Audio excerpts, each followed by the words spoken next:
ജീവ ഈ സക്സസ്ഫുൾ ആയിട്ടുള്ള പാർട്ട്നേഴ്സ് ആയിട്ടിരിക്കാൻ ചിലപ്പോൾ കുറച്ചുകൂടി എളുപ്പമായിരിക്കും. അപ്പോൾ നിങ്ങൾ മാരീഡ് ലൈഫ് സ്റ്റാർട്ട് ചെയ്യുന്ന ഒരു സമയത്ത് ഇപ്പൊ കാണുന്ന ഒരു കളേഴ്സ് ഒന്നും ഇല്ലാത്തൊരു സമയമാണല്ലോ.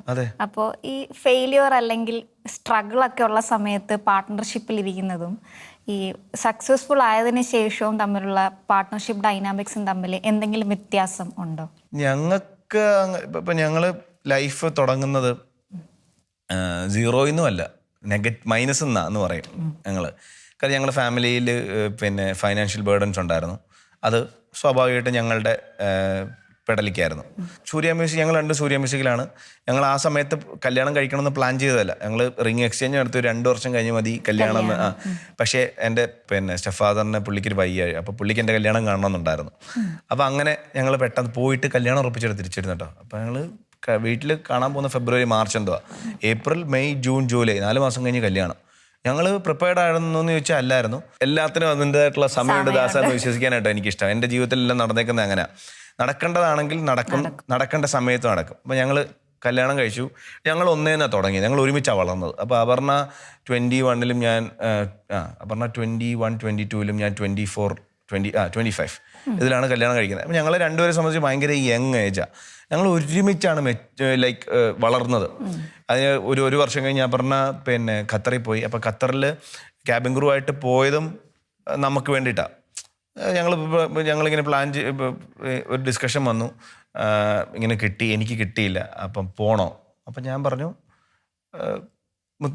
ഷിട്ടുവിൻ്റെ ഇഷ്ടം, എന്നെ പോയിക്കോ, പോയില്ലെങ്കിലും ഒരു കുഴപ്പമില്ല. ആ സമയത്ത് വളരെ കുറച്ച് വരുമാനമേ ഉള്ളൂ. ഞങ്ങൾ സിനിമ കാണാൻ പോകും, ഞങ്ങൾ അടിച്ചു പൊളിക്കും, ആവശ്യമുള്ള സാധനങ്ങൾ അങ്ങോട്ടും ഇങ്ങോട്ടും വാങ്ങിക്കും, ഞങ്ങൾ വീട്ടിൽ കൊടുക്കും, ഞങ്ങളുടെ കാര്യങ്ങളെല്ലാം ഞങ്ങൾ ചെയ്യും. അത് ഞാൻ നേരത്തെ പറഞ്ഞ പോലെ കിട്ടുന്ന പൈസയുടെ വലിപ്പത്തിലല്ല, എങ്ങനെയാണോ അത് ഞങ്ങൾക്ക് ഇഷ്ടമുള്ള രീതിയിൽ അത് ഞങ്ങൾ ചെയ്തിട്ടുണ്ട്. അങ്ങനെ 3-3.5 വർഷം ഞങ്ങൾ മാറി നിൽക്കുന്നു. അപ്പോഴാണ് ഇവിടെ സരിഗമപ്പയും കാര്യങ്ങളും ബാക്കിയൊക്കെ ഒന്ന് റെഡിയായി വരുന്നത്. ഇപ്പോൾ കോവിഡിന് തൊട്ടും എന്നോട് ഇങ്ങനെ ചോദിച്ചു, എനിക്കിവിടെ മടുത്തു, ഞാൻ റിസൈൻ ചെയ്യട്ടെ? അപ്പം ഞാൻ പറഞ്ഞു ചെയ്തോ. അല്ല, അവിടെ വന്നു കഴിഞ്ഞാൽ ഇവിടെ വാ, ഞാനിപ്പോൾ പണ്ടേ പോലല്ല, ഭയങ്കര സെറ്റപ്പാ. അപ്പം പറഞ്ഞൊക്കെ അറിയത്തില്ല സരിഗമപ്പ ഇവിടെ ഹിറ്റാന്നും എനിക്ക് ഇത്ര റീച്ച് ഉണ്ടെന്നുള്ളത്. അപ്പം അങ്ങനെ ഇവിടെ വന്നു. കോവിഡ് സമയത്ത് ഒരു ബ്രേക്ക് വന്നു.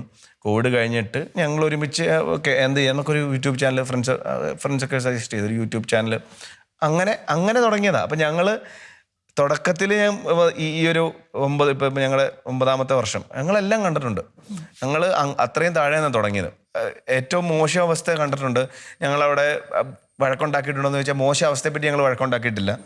ഇത് വേണോ, ഈ ഫീൽഡ് അങ്ങനെ ഉണ്ട്, തർക്കങ്ങളൊക്കെ വന്നിട്ടുണ്ട്. ഞങ്ങൾ ഞങ്ങളുടെ ലൈഫ് റെഡിയാക്കി എടുത്ത. അത് പറഞ്ഞാൽ ഒരു ചെറിയ ആൾക്കാരുടെ കമൻറ്റിലൊന്നും നടപടിയാവില്ലെന്ന് പറയുന്നത് അതുകൊണ്ട് നമ്മളെല്ലാം കണ്ടിട്ടുണ്ട്.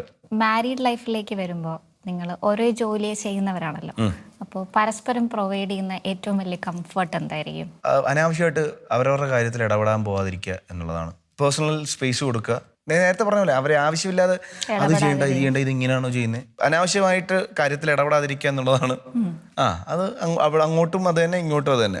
സജഷൻസ്, പിന്നെ ക്രിറ്റിസിസംസ്, ഇതൊക്കെ ഓപ്പൺ. അതൊക്കെ ഇന്ന സാധനം കൊള്ളത്തില്ലെങ്കിൽ പറഞ്ഞ കൊള്ളത്തില്ലെന്ന് തന്നെ പറയും. ഇപ്പം ഇങ്ങനെ സാധനം ഇതെങ്ങനെ ഉണ്ട്, അപ്പം ഇത് എനിക്കിങ്ങനെ തോന്നി, എനിക്ക് പിന്നെല്ലാം ഓക്കെ കേട്ടോ, ഇങ്ങനെ തോന്നി, എന്നാലും ഇത് കുറച്ചുകൂടെ നന്നാക്കാം. അതല്ലാതെ ഇതെന്തിനാ ഇങ്ങനെ ചെയ്തേ, അങ്ങനത്തെ ചോദ്യങ്ങളൊന്നുമില്ല.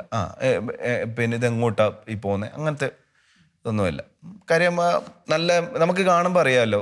ഇപ്പം നേരത്തെ ക്യാബിൻ ക്രൂ ആയിരുന്ന സമയത്താണെങ്കിലും അത് വിട്ട് ഇവിടെ വന്നതിന് ശേഷം ഈ കോണ്ടന്റ് ക്രിയേഷനൊക്കെ തുടങ്ങിയതിന് ശേഷം നമുക്ക് ഇടുന്നൊരു എഫേർട്ട് കാണുമ്പോൾ അറിയാം. ആ എഫേർട്ടിനെ റെസ്പെക്റ്റ് ചെയ്യുക എന്നുള്ളതാണല്ലോ. അപ്പം ഞാൻ അതിനകത്ത് പോയി ആവശ്യമില്ലാതെ ഇടപെട്ട് അപ്പം പിന്നെ നീ താൻ ചെയ്യാൻ പറയും. എന്തിനാ വെറുതെ